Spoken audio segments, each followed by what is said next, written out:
2월 14일 화요일 주님의 교회 말씀 묵상입니다. 마태복음 11장 1절부터 6절까지 말씀.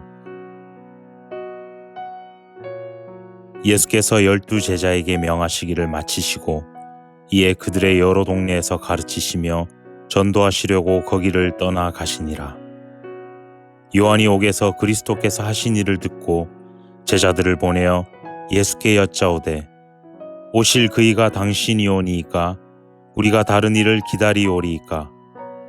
예수께서 대답하여 이르시되 너희가 가서 듣고 보는 것을 요한에게 알리되 맹인이 보며 못 걷는 사람이 걸으며 나병 환자가 깨끗함을 받으며 못 듣는 자가 들으며 죽은 자가 살아나며 가난한 자에게 복음이 전파된다 하라.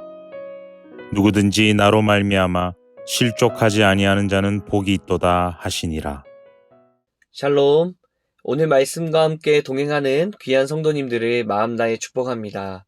주님께서는 우리를 그분의 자녀로 부르셨습니다. 하나님의 자녀로 살아가는 기쁨과 은혜가 충만한 우리 모두가 되시기를 간절히 소망합니다. 오늘 본문은 마태복음 11장 말씀인데요. 오늘 말씀의 배경이 이렇습니다. 1절 말씀이요. 예수께서 12제자에게 명하시기를 마치시고 이에 그들의 여러 동네에서 가르치시며 전도하시려고 거기를 떠나 가시니라. 예수님께서 12제자에게 무엇을 명하셨습니까? 마태복음 10장에 보면 예수님은 12제자들에게 권능을 주십니다. 더러운 귀신을 쫓아내며 모든 병과 모든 약한 것을 고치는 권능을 주셨습니다. 그리고는 이스라엘로 보내시며 잃은 양들에게로 가라. 가서 천국이 가까이 왔다고 복음을 증거하라 말씀하셨습니다. 특히 복음을 전할 때 주의해야 될 것을 가르쳐 주신 후에 오늘 본문이 시작되고 있는 것입니다. 그런데 오늘 1절 말씀에서 주목해야 할 것이 한 가지 있습니다. 그것은 바로 예수님께서 복음 전파를 위해 제자들을 다양한 지역과 동네로 보내실 때에 제자들만 홀로 보내신 것이 아니라는 것입니다. 나는 여기서 쉬고 있을 테니 가서 전도하고 오라고 말씀하지 않으셨다는 것이죠. 전도라는 중요한 사명, 이 영적인 사명을 제자들에게 맡겨주시고는 예수님 본인께서도 직접 전도를 하시려고 그곳을 떠나십니다. 이처럼 주님은 항상 우리와 동행하시는 분이십니다. 특별히 우리에게 어떤 중요한 역할과 사명을 맡겨주실 때에는 절대 결코 혼자 보내시는 일이 없습니다. 교회에서, 직장에서, 삶의 터전에서, 가정에서 나에게 어떤 역할을 부여해 주실 때에는 반드시 그 길에, 그 걸음에 주님도 함께 동행하시더라는 것이죠. 이러한 관점으로 우리의 인생을 한번 돌아보면 사실 우리는 단 한 번도 혼자였던 적이 없는 것 같습니다. 가장 슬프고 힘들 때, 외롭고 아플 때, 바로 그 자리에도 주님께서는 나와 함께 하고 계셨고, 오늘 이 말씀을 듣고 있는 이 순간에도 주님은 나와 함께 하시는 것입니다. 그런데 이러한 예수님의 모습을 보고 어떤 사람들은 의문을 품기도 합니다.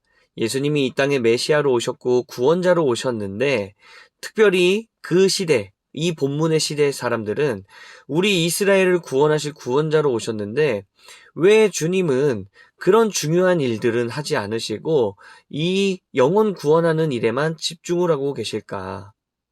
그러다 보니 예수님을 수용하지 못하는 사람들이 생겨나기 시작했습니다. 이스라엘 백성들 중에서도 특히 율법학자들과 바리새인들은 그 당시 신앙인들의 표본이라고 불리는 사람이었음에도 불구하고 예수님을 인정하지 못하죠.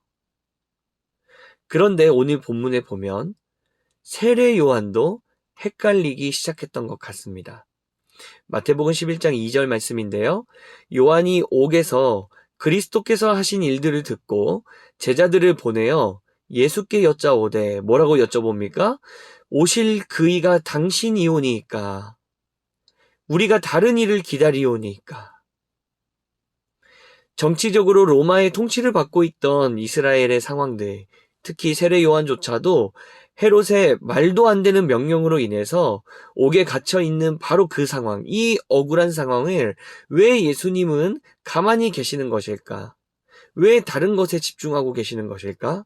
왜 우리를 정치적으로, 군사적으로 이렇게 우리를 구원해주지 않으시고 왜 다른 일에만 집중하고 계시는 것일까?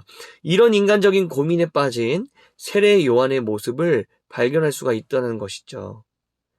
이전에 메시아를 눈앞에서 보고서도 메시아에게 직접 세례를 주었음에도 불구하고 이 세례 요한은 현실의 상황에 갇혀서 마음이 흔들리기 시작했더라는 것입니다. 그런데 그때 예수님이 뭐라고 답변하십니까? 마태복음 11장 4절에요. 예수께서 대답하여 이르시되 너희가 가서 듣고 보는 것을 요한에게 알리되 맹인이 보며 못 걷는 사람이 걸으며 나병 환자가 깨끗함을 받으며 못 듣는 자가 들으며 죽은 자가 살아나며 가난한 자에게 복음이 전파된다 하라. 누구든지 나로 말미암아 실족하지 아니하는 자는 복이 있도다 하시니라. 여러분, 사실 이 말씀은 예수님이 세례 요한에게 너무 헷갈려 하지 않아도 된다. 내가 메시아가 맞다. 라고 알려주시는 것이기도 합니다. 그런데 더 깊이 들어가면 한편으로는 세례 요한을 예수님께서 영적으로 지도해주고 계시는 부분이기도 한 것입니다. 무엇을 지도해 주시는 것입니까? 이 땅을 향한 예수 그리스도의 마음과 나의 생각, 나의 계획들을 가르쳐 주시는 것이죠. 나는 로마로부터 억압받는 이스라엘 백성의 표면적인 구원을 위해 온 것이 아니다. 나는 영원히 죽어갈 수밖에 없는 영혼들을 위하여 이 땅의 모든 것을 버리고 왔다. 오늘도 아파서 눈물을 흘리지만 어떠한 해답도 어떠한 대안도 없이 살아가고 있는 바로 그들을 위해 내가 이 땅에 왔다. 즉 예수님은 이스라엘의 정치적인 구원이 아니라 온 인류의 문제를 해결하기 위해 복음과 사랑을 들고 이 땅에 오셨다는 것을 가르쳐 주셨다는 것입니다. 사랑하는 성도 여러분, 우리도 한번 돌아보면 좋겠습니다. 저와 여러분들은 예수님이 이 땅에 오신 그 목적으로 인해 가장 큰 혜택을 누리며 살아가고 있지 않습니까? 참 죄인 같고, 아니 너무나도 큰 죄인이고, 너무나도 연약하고, 너무나도 부족하고, 하나님 뜻에 합당하게 살아가기 어려운 우리들, 그리고 정말 우리가 죄인 되었을 때부터 우리가 예뻐할 것이 하나도 없는 바로 그 순간부터 하나님께서는 우리를 너무나도 사랑하셨고, 그리고 우리를 구원하기로 작정하셨고, 또 우리를 예수 믿는 사람들로 불러주셨다는 것. 이것이 너무나도 큰 혜택이지 않은가. 만약에 이 사실을 생각하면 내 마음속에 기쁨이 넘치고, 그리고 오늘 하루 정말 감사가 넘칠 수 있게 된다면, 그렇다면 예수님이 이 땅에 오신 목적이 지금 내 삶에 너무나도 잘 이루어진 것입니다. 반대로 매일 하루가 여전히 슬프고 아프고 눈물 나고 한숨만이 가득하다면 여전히 우리는 예수님의 손길이 필요한 사람들이라는 뜻일 것입니다. 사랑하는 성도 여러분, 우리는 매일 예수님의 사랑이 필요합니다. 우리는 영원히 우리를 구원하실 그 하나님의 사랑도 너무나도 감사하지만 오늘 하루를 또 붙드시는 그 하나님의 손길이 너무나도 필요한 자들입니다. 그분의 사랑이 없이는 우리는 단 하루도 살 수가 없는 연약한 존재입니다. 오늘 세례 요한이 예수님을 보며 마음속에 작은 의심이 생기고 헷갈렸던 것처럼 우리도 주님께서 영적으로 지도해 주셔야지만 주님을 향한 믿음과 사랑과 확신이 더욱더 풍성하게, 더욱더 견고하게 되어지는 것입니다. 사랑하는 여러분, 그분의 손길을 구하시길 간절히 소망합니다. 그분의 복음을 구하십시오. 자격 없는 자들을 여전히 사랑하시고 아무것도 한 것이 없는데 일방적으로 너무 큰 선물을 주신 그 사랑 앞에 완전히 엎드려지는 저와 여러분들이 되시기를 주님의 이름으로 축복합니다. 주님은 바로 그것을 위해 오셨습니다. 그 사랑 안에 거하며 그 사랑을 붙들며 그 사랑을 경험하는 오늘 하루가 되시기를 간절히 소망합니다. 함께 기도하겠습니다. 거룩하신 하나님 아버지, 과연 우리가 나와 같은 죄인을 구원하신 하나님의 사랑을 얼마나 깊이 이해하고 있을지 다시 한번 돌아보게 됩니다. 주님은 이 땅에 병든 자를 위해 오셨다 말씀하시고 그 병든 자가 사실 바로 우리인데 어느덧 우리는 주님 덕분에 이렇게 사람답게 살아가는 기쁨을 경험하고 있는데 과연 그 사랑에 대한 감격을 가지고 오늘을 살아가고 있는 것인지 다시 한번 돌아보게 됩니다. 주님, 우리가 살아가며 경험하는 기쁨이 이 땅의 것들로 채워지지 않게 하시고 우리의 중심에는 예수님의 탄생과 예수님의 죽으심, 부활 생명이 내 영혼 가운데 가득할 수 있도록 주님 역사하여 주시옵소서.